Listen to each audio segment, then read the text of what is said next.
ಮಾವಿನಕಾಯಿ ಸೀಸನ್ ಇರೋದ್ರಿಂದ ನಾನು 2 ಮಾವಿನಕಾಯಿ ತೊಗೊಂಡಿದ್ದೀನಿ. ಅದನ್ನು ನೀಟಾಗಿ ಸಿಪ್ಪೆಯೆಲ್ಲ ಎರ್ದಿಟ್ಕೊಂಡಿದ್ದೀನಿ. ಇದು ನಮ್ಮ ಮರದ್ದೇ ಮಾವಿನಕಾಯಿ. ಸ್ವಲ್ಪ ಹುಳಿ ಹುಳಿಯಾಗಿ ಚೆನ್ನಾಗಿದೆ. ಮಾವಿನಕಾಯಿ ಚಿತ್ರಾನ್ನ ಮಾಡೋಕ್ಕೆ ಚೆನ್ನಾಗಿ ಬರುತ್ತೆ. ನಾನು ಒಂದು ಮಿಕ್ಸಿ ಜಾರಿಗೆ ಒಂದು 4 ಕಡ್ಡಿ ಕರಿಬೇವಿನ ಸೊಪ್ಪನ್ನ ಹಾಕ್ಕೋತಾ ಇದ್ದೀನಿ. ಮತ್ತು ಕೊತ್ತಂಬರಿ ಸೊಪ್ಪು ಹಾಕ್ಕೊತೀನಿ. ಮತ್ತು ಹಸಿರು ಮೆಣಸಿನ್ಕಾಯಿ ಹಾಕ್ಕೊಂಡಿದ್ದೀನಿ ನಾನು ಹಸಿರು ಮೆಣಸಿನ್ಕಾಯಿ ಸ್ವಲ್ಪ ಇಲ್ಲಿ ಜಾಸ್ತಿನೇ ತೊಗೊಂಡಿದ್ದೀನಿ. ಏಕೆಂದರೆ ಸ್ವಲ್ಪ ಖಾರ ಹುಳಿ ಹುಳಿಯಾಗಿದ್ದರೆ ತುಂಬ ಚೆನ್ನಾಗಿರುತ್ತೆ ಅಂತ. ನಾನು ಇದನ್ನು ತರಿಯಾಗಿ ರುಬ್ಕೊಂಬರ್ತೀನಿ. ನಾನಿವಾಗ ಇದನ್ನು ತರಿಯಾಗಿ ರುಬ್ಬಿಟ್ಕೊಂಡಿದ್ದೀನಿ.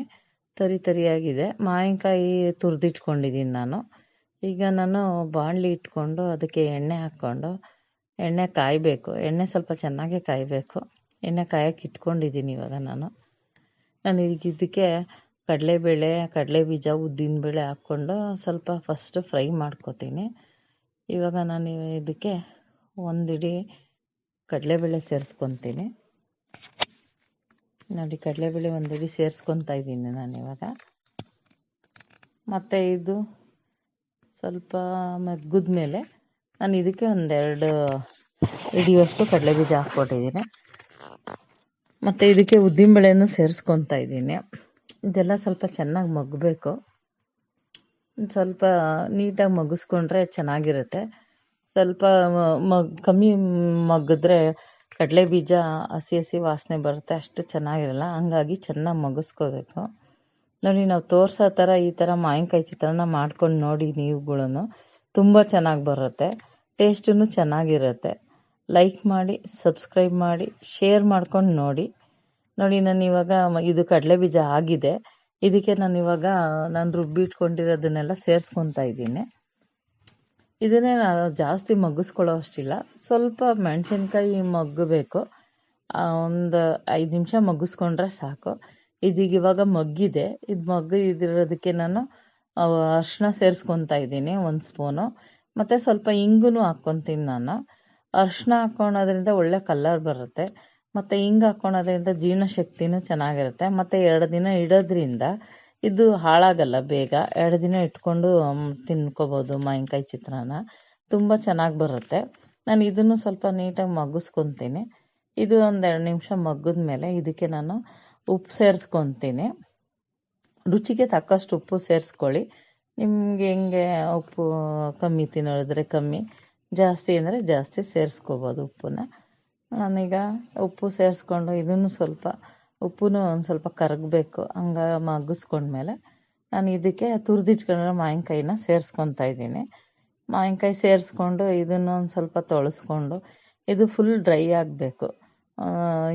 ಇದು ಸ್ವಲ್ಪ ತೇವಾಂಶ ಇದ್ದರೆ ಹಾಳಾಗಿಬಿಡುತ್ತೆ. ಹಂಗಾಗಿ ಒಂದು ಸ್ವಲ್ಪ ಬೇಯಿಸ್ಕೋಬೇಕು ಇದನ್ನು ನಾನು ಮಗ್ಚಿ ಹಾಕಿ ತಿರುವಾಕಿ ಮಗ್ಚಾಕಿ 1-2 ನಿಮಿಷ ಈ ಕಡೆ ಆ ಕಡೆ ಆಡಿಸ್ಕೊಂಡು ಚೆನ್ನಾಗಿ ಮಗ್ಗಿಸ್ಕೊತೀನಿ. ಇದು ಮಗ್ಗಿದ ಮೇಲೆ ನಾನು ಕೊತ್ತಂಬರಿ ಸೊಪ್ಪು ಹೆಚ್ಚಿಟ್ಕೊಂಡಿದ್ದೀನಿ, ಅದನ್ನು ಸೇರಿಸ್ಕೊಂಡು ಅದು 1-2 ನಿಮಿಷ ಮಗ್ಗಿಸ್ಕೊಂಡ್ಮೇಲೆ ಇದಕ್ಕೆ ನಾನು ಈಗ ಚೆನ್ನಾಗಿ ಮಗ್ಗಿದ್ಮೇಲೆ ಸಪ್ರೇಟಾಗಿ ಒಂದು ಎಣ್ಣೆ ಬಾಣಲಿ ಒಗ್ಗರಣೆ ಇಟ್ಕೊಂಡಿದ್ದೀನಿ ತವನ. ಸಾಸಿವೆ ಹಾಕಿ ಕರಿಬೇವಿನ ಸೊಪ್ಪು ಹಾಕಿ ಅದು ಒಗ್ಗರಣೆ ಆದಮೇಲೆ ಅದನ್ನು ಈ ಮಾವಿನಕಾಯಿ ಚಿತ್ರಾನ್ನಕ್ಕೆ ಮೇಲಿಂದ ಹಾಕ್ಕೊತೀನಿ. ಅದು ಮೇಲಿಂದ ಹಾಕ್ಕೊಂಡ್ರೆ ಚೆನ್ನಾಗಿರುತ್ತೆ. ಸಾಸಿವೆ ಬೇಕಾದವರು ಹಾಕ್ಕೊತಾರೆ, ಕೆಲವ್ರು ಸಾಸಿವೆ ಹಾಕಲ್ಲ, ಕೆಲವ್ರು ಸಾಸಿವೆ ಹಾಕ್ತಾರೆ. ನಾನು ಇಲ್ಲಿ ಸಾಸಿವೆ ಹಾಕಿದ್ದೀನಿ. ಕರಿಬೇವಿನ ಸೊಪ್ಪನ್ನು 1-2 ನಿಮಿಷ ಎಣ್ಣೆಲಿ ಚೆನ್ನಾಗಿ ಫ್ರೈ ಮಾಡಿಕೊಂಡ್ರೆ ಚೆನ್ನಾಗಿರುತ್ತೆ ಟೇಸ್ಟೂ. ಕರಿಬೇವಿನ ಸೊಪ್ಪನ್ನು ತಿನ್ನೋಕ್ಕೂ ಚೆನ್ನಾಗಿರುತ್ತೆ ಅಂತೇಳಿ ನಾವು 1-2 ನಿಮಿಷ ಫ್ರೈ ಮಾಡಿಕೊಂಡು ಹಾಕ್ಕೊತಾ ಇದ್ದೀವಿ. ನೋಡಿ, ಇವಾಗ ಇದಾಗಿದೆ. ಕರಿಬೇವಿನ ಸೊಪ್ಪು ಸಾಸಿವೆನ ನಾನು ಮೇಲಿಂದ ಹಾಕ್ಕೊಂಡಿದ್ದೀನಿ. ಈಗ ಮಾವಿನಕಾಯಿ ಚಿತ್ರಾನ್ನ ರೆಡಿಯಾಗಿದೆ. ಇದನ್ನು ಒಂದು ಮಿಕ್ಸ್ ಕೊಟ್ಕೊಂಡು ಬಿಸಿ ಬಿಸಿ ಅನ್ನನ ನಾನು ಒಂದು ಬೇಸನಲ್ಲಿ ಆರಾಕಿ ಇಟ್ಕೊಂಡಿದ್ದೀನಿ. ಇದಕ್ಕೆ ಇವಾಗ ಗೊಜ್ಜು ಹಾಕ್ಕೊಂಡು ನೀಟಾಗಿ ಎಷ್ಟು ಬೇಕಷ್ಟು, ಸ್ಟ್ರಾಂಗ್ ಬೇಕಾದ್ರೆ ಸ್ಟ್ರಾಂಗು, ಲೈಟಾಗಿ ತಿನ್ನೋರಾದರೆ ಲೈಟಾಗಿ, ನಮಗೆ ಯಾವ ಥರ ತಿನ್ನೋದಕ್ಕೆ ಇಷ್ಟ ಆಗುತ್ತೆ ಆ ಥರ ಕಲಿಸ್ಕೊಂಡು ತಿನ್ನೋದು. ಈಗ ನೋಡಿ ಕಲಿಸ್ತಾ ಇದ್ದೀನಿ ನಾನು. ನಮಗೆ ಗೊಜ್ಜು ಸ್ವಲ್ಪ ಸ್ಟ್ರಾಂಗ್ ಆಗಿದ್ರೇ ಚೆನ್ನಾಗಿರುತ್ತೆ. ಕೆಲವರು ಲೈಟಾಗಿ ಇಷ್ಟಪಡ್ತಾರೆ, ಕೆಲವರು ಸ್ಟ್ರಾಂಗಾಗಿ ಇಷ್ಟಪಡ್ತಾರೆ. ನಾವು ಸ್ವಲ್ಪ ಸ್ಟ್ರಾಂಗಾಗಿ ಮಾಡೋದು. ಇದಕ್ಕೆ ಬೇಕಂದರೆ ಮೇಲಿಂದ ಕಡಲೆಬೀಜ ಅಥವಾ ಇನ್ನೊಂದು ಸ್ವಲ್ಪ ತೆಂಗಿನಕಾಯಿ ತುರಿ ಎಲ್ಲ ಹಾಕ್ಕೊಂಡು ತಿನ್ಬೋದು. ತೆಂಗಿನಕಾಯಿ ತುರಿ ಹಾಕ್ಕೊಂಡು ತಿನ್ನೋರು ಹಾಕ್ಕೊಂಡು ತಿಂತಾರೆ, ತುಂಬ ಚೆನ್ನಾಗಿರುತ್ತೆ ಅದನ್ನು.